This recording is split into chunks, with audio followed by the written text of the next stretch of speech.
The night she came was the coldest I'd known in 30 years of Wyoming winters. February of '78, if memory serves. Wind screaming down from the mountains, like God himself was trying to scour the land clean of sin. I'd just finished checking the barn when I saw her little more than a shadow against my fence line, collapsed in a drift that had already covered her legs. At first I thought she was a deer, or maybe a wolf come down from the high country. But then the moon broke through, and I saw her hand, pale as milk against the snow, fingers curled like she was still reaching for something.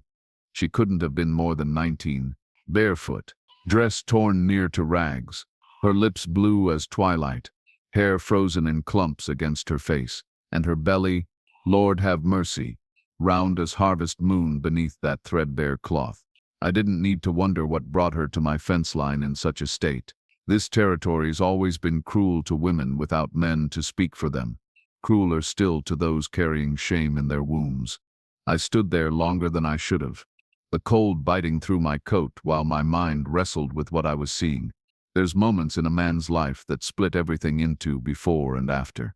I'd had one such moment 20 years prior, watching my best friend's eyes go vacant from a blow I never meant to land. Standing there, looking at that girl half buried in snow, I felt another such moment bearing down on me like a freight train without brakes. Could have turned away, could have gone inside, stoked my fire, told myself she wasn't my burden to shoulder. Plenty would have done just that. But there's a certain kind of cowardice in turning your back on what Providence puts square in your path. I carried her inside, her body light as kindling. Despite the child she bore, my hands, these old calloused things that hadn't touched another human in near a decade, trembled worse than hers, as I wrapped her in my last good wool blanket and stoked the fire until the cabin walls sweated. That first night, I didn't sleep, just sat in my chair, watching her breathe. Each shallow rise of her chest a small victory against the cold that had nearly claimed her. I knew what taking her in meant. Knew the town would talk.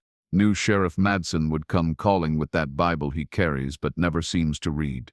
But a man reaches an age where the judgment of others matters less than the one waiting at the end of his days. She didn't speak for 3 days.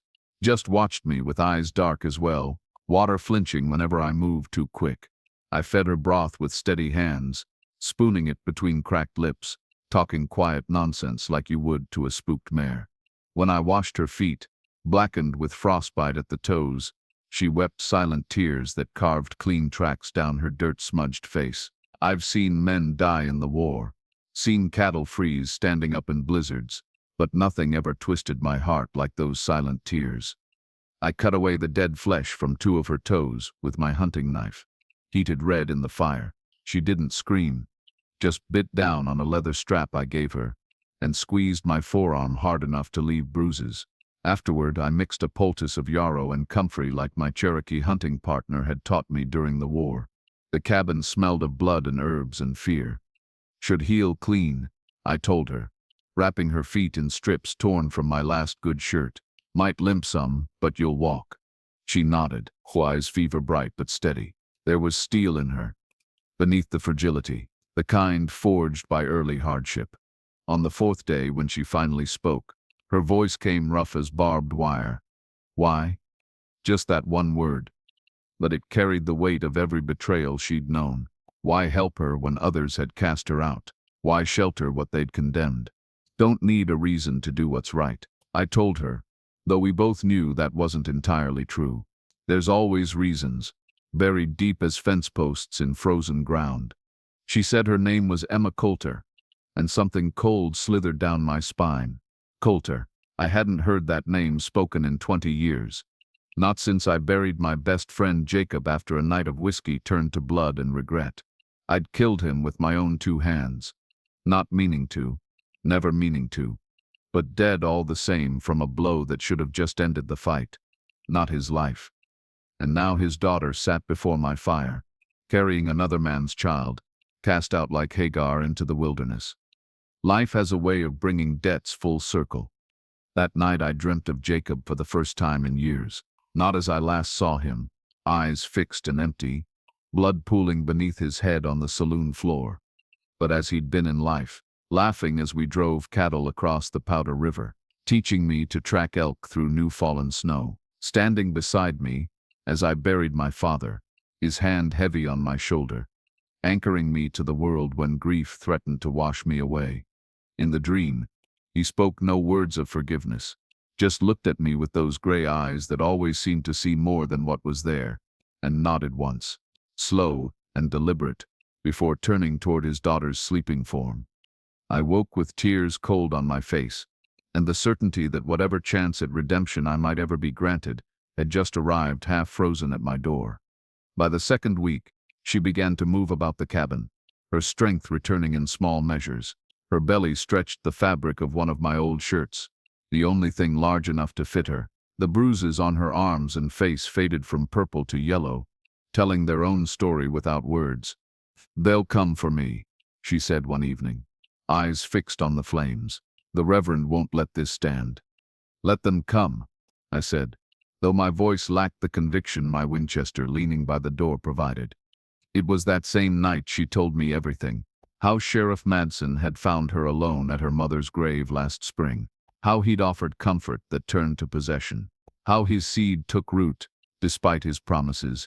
It wouldn't. How Reverend Pike, instead of offering sanctuary, had declared her a Jezebel, a temptress who'd led the good sheriff astray. How they'd dragged her to the edge of town and left her with a warning that return meant worse than exile. As she spoke, her fingers worked at mending one of my shirts, needle flashing in the firelight, like a tiny silver fish. The calm precision of her movements belied the horror of her words. I'd seen that same focused stillness in men who'd survived battles too terrible to fully remember, a way of anchoring yourself to small, manageable tasks when memories threaten to overwhelm. "The child is his," she whispered, hands protectively circling her belly. "But he says it can't be, says I've been with others." I nodded, feeling something I hadn't felt in decades, pure, clarifying rage, not the hot, reckless kind that had taken Jacob's life, but something colder and more dangerous, the kind that waits. "Your father was my friend," I finally told her, her eyes widened, recognition flickering. "You're Abner Guthrie," she breathed. "The one who—" Yes, no point denying what everyone knew. I killed him, not meaning to, but intent. Doesn't matter much to the dead. She was quiet a long while. "Then he spoke of you, said you were the best man he knew, despite what happened." The words cut deeper than any knife. Jacob's forgiveness, carried to me by his daughter, arriving 20 years too late, and right on time. "What were you fighting about?" she asked, her voice soft but direct. No one ever told me the truth of it. I stared into the fire, seeing not the flames but a crowded saloon from another life. A woman, Mary Halloran. Both of us thought we loved her. Both of us wrong, as it turned out. She left town a week after we buried your father. Married a banker from Cheyenne. I shook my head at the foolishness of young men. All that death for nothing at all. "Not nothing," Emma said. "Me." I looked at her, confused. "My mother was carrying me when he died," she explained. "If he hadn't come to that saloon that night. If you hadn't," she trailed off. Hey! "He might have left us too, might have followed this Mary instead, and I wouldn't be here." I'd never considered that angle. That Jacob's death might have preserved something worth preserving. The thought didn't ease my guilt, but it shifted it somehow, like a heavy pack adjusted to sit better on weary shoulders. That night, alone in my room, I wept for the first time since I laid Jacob in the ground. Not just for him, but for all the years I'd wasted in solitude, punishing myself for a moment's loss of control. For the wife I never took, the children I never sired, the life unlived while I stood sentinel over my own guilt. Emma's presence changed the cabin, changed me. Small things at first. The way she folded the blankets each morning, neater than I ever bothered. The herbs she hung to dry from the rafters, filling the air with scents I'd forgotten existed. The humming, soft, tuneless, as she worked at mending my worn shirts with neat, tiny stitches. She had her mother's practical nature. Within a month, she'd reorganized my bachelor's chaos into something approaching order. Food stores inventoried and stretched to accommodate another mouth. Garden plot turned and ready for spring planting. Seed potatoes, I'd forgotten in a sack somehow, still viable under her careful attention. But it was her curiosity that truly transformed things. Questions about everything. How the pump worked. Why I'd built the cabin facing east, where the deer trails led through the woods behind the property. 20 years of silence broken by a young woman's need to understand her world. I showed her how to load and fire the rifle, her slender hands awkward at first on the worn stock. "My father never taught me," she said, squinting down the barrel at the can I'd set on the fence post. "Said guns weren't for women folk." "Your father was wrong about some things," I replied. "World's just as dangerous for you as any man. More so sometimes."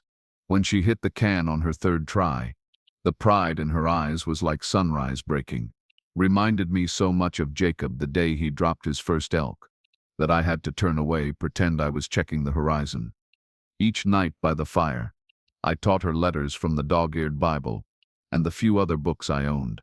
Her mother had taught her some before passing, but reading had never been encouraged after.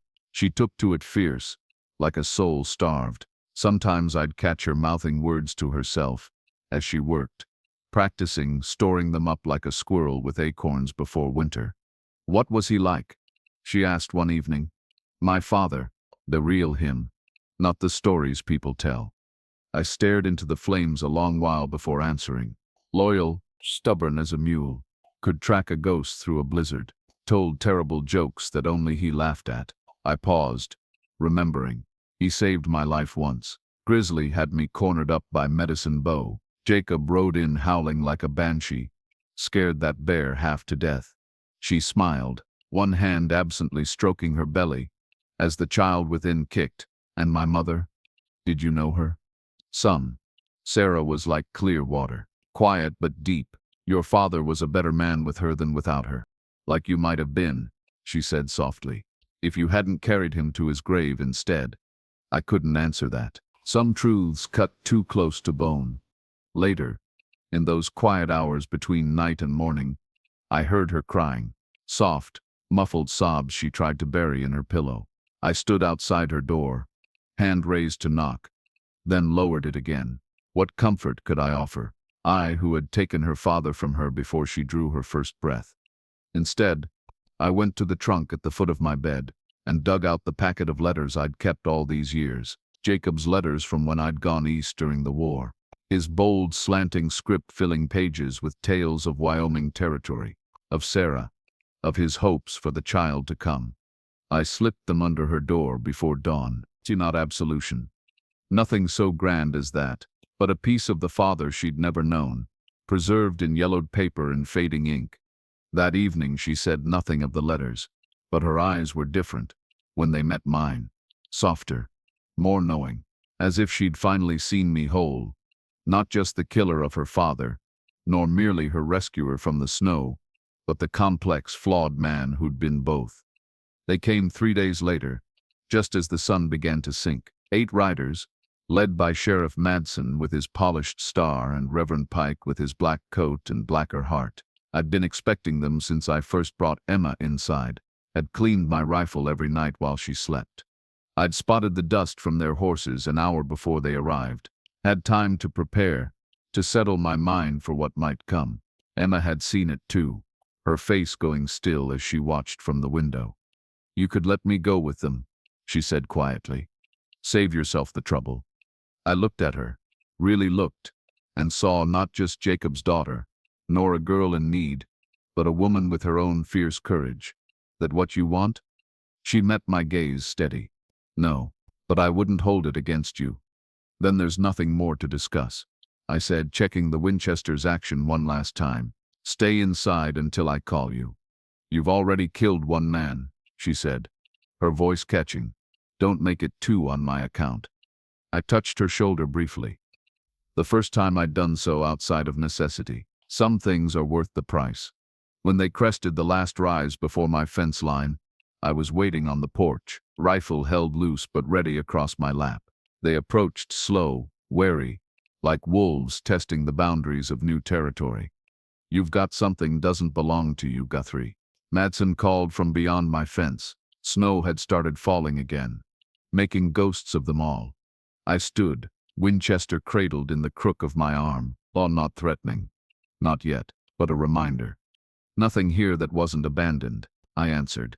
Nothing here that concerns Pine Ridge anymore. Reverend Pike nudged his horse forward. His face was all angles in the fading light, like something carved from winter-hardened wood. The girl is carrying sin in her womb. She's been judged and found wanting by God's law. Standing against that judgment places your own soul in peril. Abner. I almost laughed. My soul's been in peril since '58, Reverend. One more mark won't make much difference at the ledger's end. She's coming with us, Madsen said, hand resting on his holster.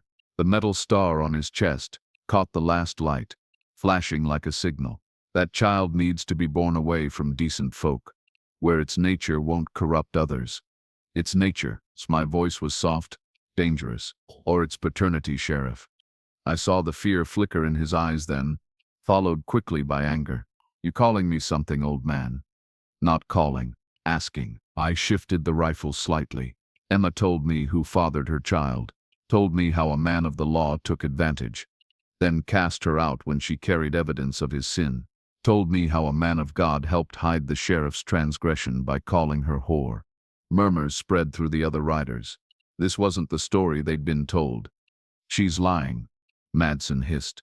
Girls touched in the head, been that way since her mama died. Then why ride all this way in winter for someone touched? I asked, why not let a mad woman and her bastard freeze to death, if that's all she is? Pike's face had gone rigid. The Lord commands us to bring the lost sheep back to the fold, even when the shepherds are wolves, I asked. One of the men, young Emerson Cooper, whose father I'd once pulled from a burning barn, cleared his throat. That true, Sheriff. The child yours. Madsen's face darkened. You taking the word of a killer and a whore over your sheriff? I'm asking a question, Cooper said, looking uncomfortable but holding firm. I saw others shifting in their saddles. These men weren't evil. Most of them. Just used to following. Used to believing what they were told by men with stars and collars. Men like Pike, who had arrived in Pine Ridge just 5 years past, bringing with him a hard-edged faith that saw sin in every shadow. Men like Madsen, who'd won his badge not through character, but through connections to the cattle barons who truly ruled this corner of the territory. They were men I'd once called neighbors. Before I withdrew to my solitude, Frank Tillman, who'd helped raise my barn, Micah Wells, whose daughter I'd saved from drowning in the creek flood of '69, Tom Burke, who still owed me $30 from a card game I'd never had the heart to collect on. It was then the cabin door opened, and Emma stepped out. She'd gained back some of her strength these past weeks, and with it, her dignity. She stood straight, despite her burden, one hand on her belly, the other holding the door frame. The wind caught her hair, dark as crow's wings against the snow, but she didn't flinch from it. I never lay with any man but you, Thomas Madsen, she said, her voice carrying clear in the cold air. And you know it to be true. You promised to leave your wife for me once the child came. Then you promised to help me lose it when you changed your mind. When that failed, you and the Reverend decided I should disappear instead. Silence fell heavy, as new snow. I saw doubt working through the men's faces, saw the moment Madsen realized he was losing control of his narrative. Get her, he snapped. Spurring his horse forward, I raised the Winchester in one fluid motion, the barrel steady despite my years. Not one step more. He reined up short, fury twisting his features. You'd shoot an officer of the law over some. I've killed one man in my life. I cut in. Haunts me every day. But I'd send you to meet your maker with a clear conscience, Sheriff. For a long moment, we faced each other across 20 yards of snow, death balanced on a trigger's breadth. Then Cooper and 2 others pulled their horses back. I've heard enough, Cooper said. My sister said something about the sheriff bothering her at the social last month. Didn't think much of it then. Thinking plenty now. Lies, Pike snapped. All of it. The devil works through. Shut your mouth, Reverend, said old Frank Tillman, another rider. His voice cracked like ice, breaking on a spring river. My Josephine told me, Emma Coulter was a good girl who kept to herself. Never believed she'd gone wild like you claimed. Think maybe we ought to have a town meeting about all this. I watched the alliance crumbling before me. These men suddenly seeing their leaders through clear eyes. Madsen must have seen it too. His hand twitched toward his gun. Don't, I said softly. Not worth dying for. Something in my voice, the certainty, perhaps of a man who'd already taken life, stopped him. His hand fell away. This isn't over, he growled, wheeling his horse around. It is for tonight, I answered. They rode away, diminished somehow against the vast white landscape, all except Cooper, who lingered. Town should know the truth, he said, not quite meeting my eyes. My PA always said you were a good man. Despite what happened with Jacob Coulter, said you punished yourself harder than any court could have. Your PA was a fair judge of men, I replied. Better than I ever was. Cooper nodded. I'll make sure folks hear what really happened, both with Jacob back then and with Emma now. After they disappeared, Emma's legs gave out. I caught her before she hit the porch boards, feeling the heat of her through my coat, not the cold of that first night, but the fever of fear finally breaking. They'll be back, she whispered. Not the same way, I told her. Truth's loose now, can't be caged again. That night, she took my hand across the table. Her fingers were slender but strong, nails bitten to the quick. Thank you, she said, for standing with me. No one ever has before. I thought of Jacob then, wondered what he'd make of all this. Me protecting his daughter, standing against the town that once stood against me after his death. Wondered if this was the balance I'd been seeking all these years. I should have stood for your father, I told her. Should have walked away from that fight. Been carrying that debt a long time. She shook her head. We don't inherit the sins of our fathers, Mr. Guthrie, nor their debts. But some debts demand payment all the same. Later, I sat on the porch, despite the cold, smoking my pipe and watching the snow erase our visitors' tracks.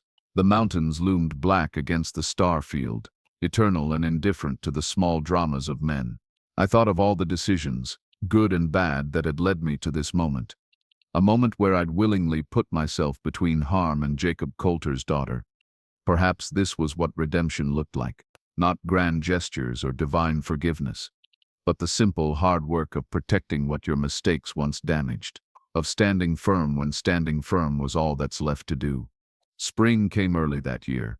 The snow retreated up the mountainsides, leaving mud and green shoots in its wake. Emma's time grew near, her belly now a mountain of its own, beneath the dresses Mrs. Cooper and others had brought out to the cabin. The town had fractured after that night, with most siding against Madsen and Pike once the full story emerged. The sheriff had fled rather than face the judgment of his peers, taking what money he could carry. Pike remained, diminished but dangerous in his humiliation, preaching to ever smaller congregations about the wickedness of women. We heard stories from the riders who came by, Cooper, Tillman, others who changed their minds about both of us. How Mrs. Madsen had taken over the general store her husband abandoned, proving a better head for business than anyone suspected.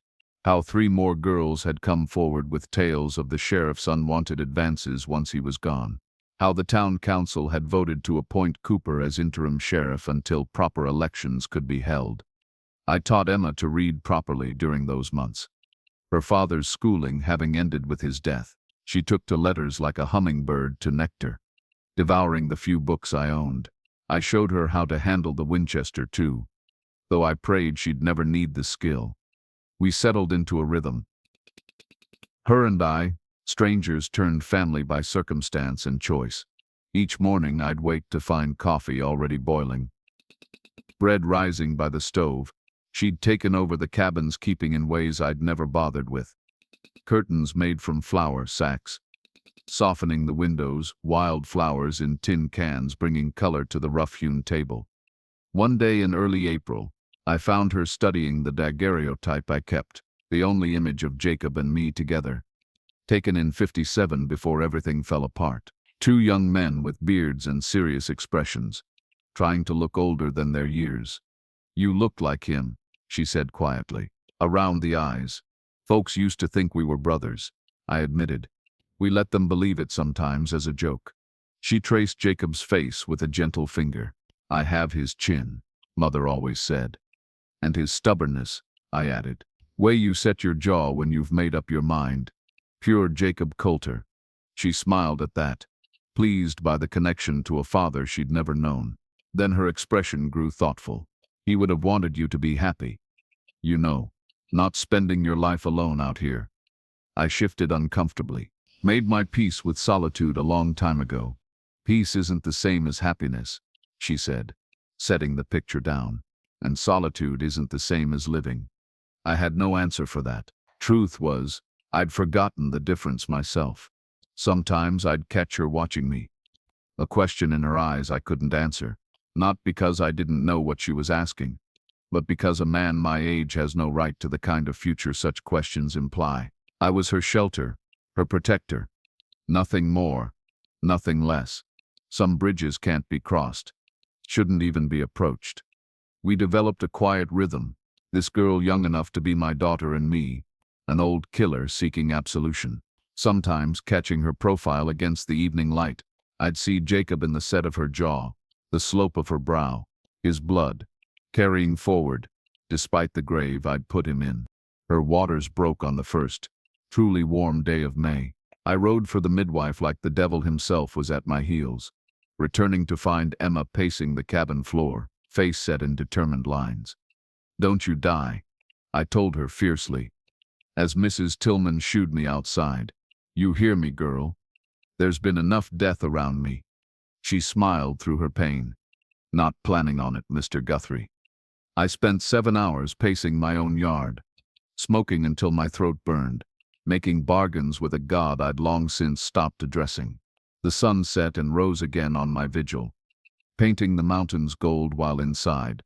Emma fought her own battle. I'd heard birthing was like war, blood and pain and courage, but had never stood witness to it before. When the baby's cry finally pierced the morning air, sharp as a knife and just as cutting, I fell to my knees in the dirt. Mrs. Tillman appeared at the door, her apron stained, but her face bright. A boy, she announced, healthy as can be. Come meet him. I entered the cabin like a man approaching sacred ground. Emma lay propped on pillows, her face pale but triumphant, hair damp with sweat and effort. In her arms, a bundle squirmed and mewled. A boy, red-faced and angry at the world that had tried to reject him before he even entered it. Tiny fists punching at the air, as if already fighting his battles. When Emma placed him in my arms, his weight no more than a sack of flour, something broke loose inside me. Some final stone of grief I'd been carrying since Jacob fell. I want to name him Jacob Abner Coulter, she said, exhausted but radiant. If that's all right. Words failed me. I could only nod. This child in my arms, a bridge between past and future. I'd never dared hope for. His eyes opened then, blue as mountain lakes, unfocused, but somehow seeing right through me, past all my sins to whatever good remained. Hello, Jacob, I whispered, voice cracking.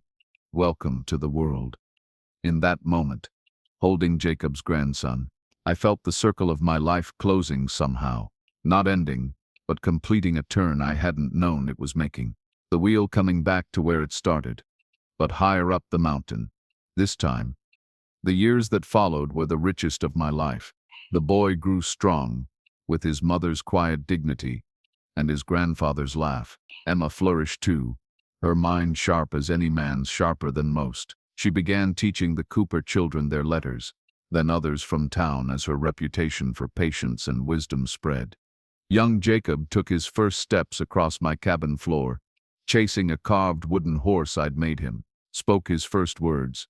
Pa, he called me. Though Emma had told him true about his lineage. I corrected him gently at first, then gave up when he persisted. Some names are chosen, not given. The cabin expanded, a new room for the boy, a proper kitchen for Emma.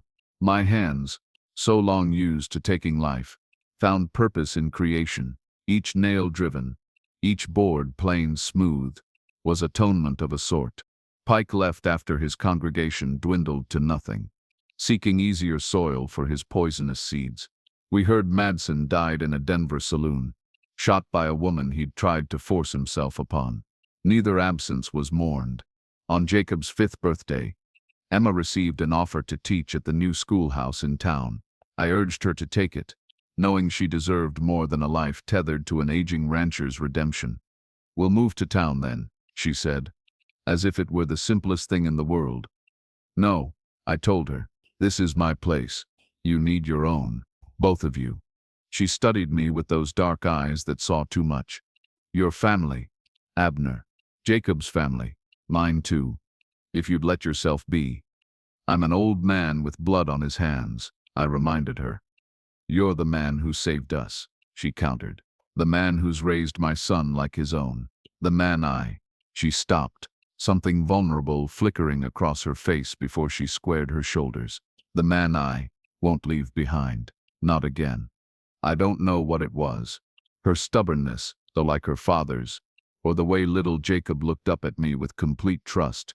But something crumbled inside me that day. Some last wall I'd built to keep the world at bay. "Might need a bigger place in town then," was all I said. The smile that broke across her face was worth every moment of the 20 years I'd spent in penance.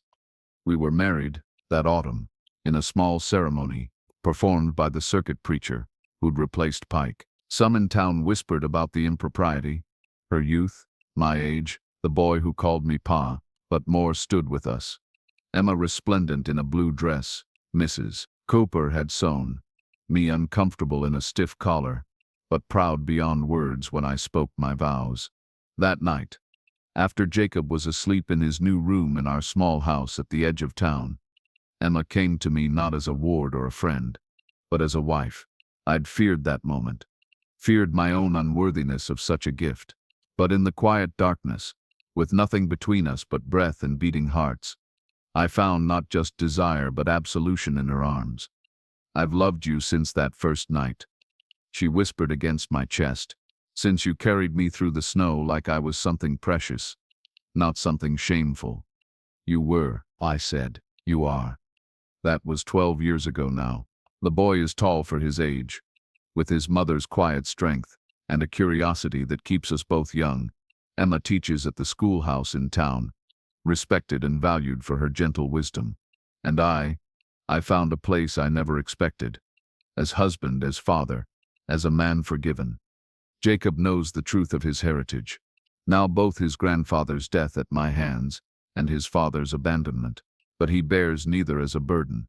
"We make our own story," he told me once, wise beyond his years. "The past is just the ground we stand on, not the direction we face." I never expected to live this long, always figured my heart would give out from the weight of what I'd done to Jacob. Instead, I've watched his grandson grow, helped raise him with stories of the good man his grandfather was before my reckless anger took him. The doctor says the mass in my chest will claim me before winter. I can feel its truth in each labored breath. Each morning I wake with copper taste of blood on my tongue. I'm writing this so the boy will know the full story someday, when Emma decides he's ready. Last week I rode out to my old cabin one last time. It stands empty now, but well maintained. We use it during hunting season, and sometimes in summer when the town feels too close. I sat on that same porch where I'd once faced down a sheriff with nothing but conviction and an old Winchester. The mountains haven't changed. The fence line still marks the boundary between wilderness and civilization, between past and present. A pair of bluebirds has nested in the eaves, their chatter a counterpoint to the wind in the pines. I thought about the night I found Emma, about how close I'd come to turning away, to missing the redemption that was offered to me, in the form of a half-frozen girl and her unborn child, about how sometimes mercy comes disguised as burden, and salvation wears the face of obligation. I was never a believer in divine plans. Still ain't, if I'm honest. Life's too random, too cruel for that.